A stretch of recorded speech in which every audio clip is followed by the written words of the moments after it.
श्रीगुरुभ्यो नमः। हरिः ओम्।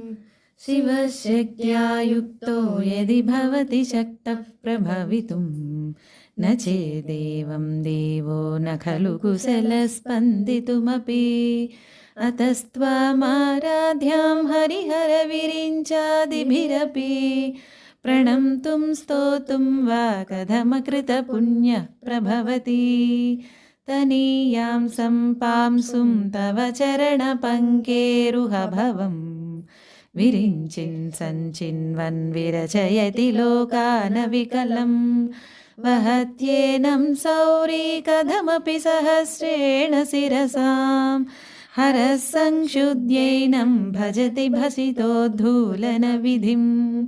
अविद्यानामन्तस्तिमिरमिहिरद्वीपनगरी जडानां चैतन्यस्तबकमकरन्दश्रुतिजरी दरिद्राणां चिन्तामणिगुणनिका जन्मजलधौ निमग्नानां दंष्ट्रामुररिपुवराहस्य भवति। त्वदन्यः पाणिभ्यामभयवरदो दैवतगणः त्वमेका नैवासि प्रकटितवराभीत्यभिनया। भयात्रातुं दातुं फलमपि च वाञ्छासमधिकं शरण्ये लोकानां तव हि चरणावेव निपुणौ। हरिस्त्वामाराध्यां प्रणतजनसौभाग्यजननीं पुरानारी भूत्वा पुररिपुमपि क्षोभमनयत्। स्मरोऽपि त्वानत्वा रतिनयनलेह्येन वपुषा मुनीनामप्यन्त प्रभवति हि मोहाय महतां।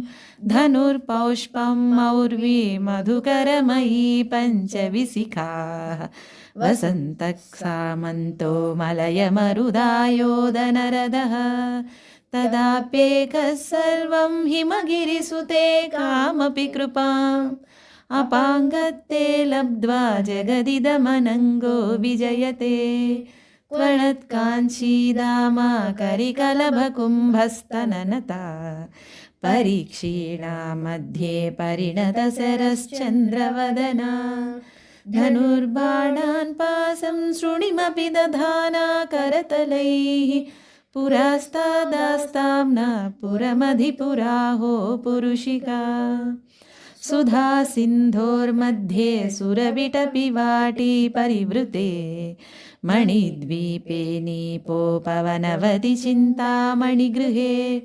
शिवाकारे मञ्चे परमशिवपर्यङ्कनिलयां भजन्ति त्वां धन्या कतिचन चिदानन्दलहरीं।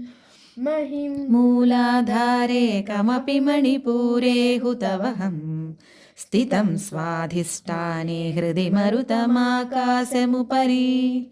मनोऽपि भ्रूमध्ये सकलमभिभित्वा कुलपदं सहस्रारे पद्मे सहरहसि पत्या विहरसे। सुधाधारासारैः चरणयुगळान्तर्विगलितैः प्रपञ्चं सिञ्चन्ते पुनरपि रसाम्नाय महसः। अवाप्य स्वं भूमिं भुजगनिभमद्युष्टवलयं स्वमात्मानं कृत्वा स्वपिशिकुलकुण्डे कुहरिणीम्।